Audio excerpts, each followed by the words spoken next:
equals does your device need fixing? We offer a free diagnosis. We pick up and deliver right to your door, no calls or travel needed. We send you a quote before repairing, and only go ahead if you approve it. Easy, transparent, and professional. Link in description. Start by gathering your tools, a Phillips screwdriver, a soft cloth, and some compressed air.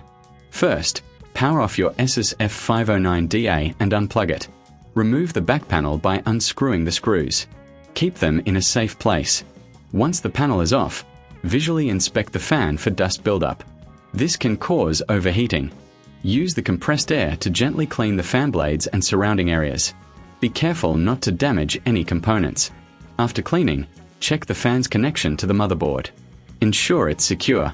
If you notice any damage, consider a replacement. Remember, you can get a professional diagnosis without obligation.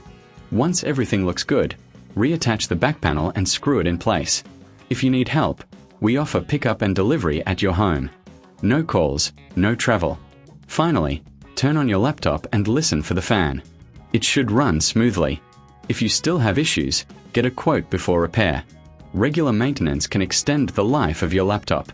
Does your device need fixing? We offer a free diagnosis. We pick up and deliver right to your door, no calls or travel needed. We send you a quote before repairing, and only go ahead if you approve it. Easy, transparent, and professional. Link in description.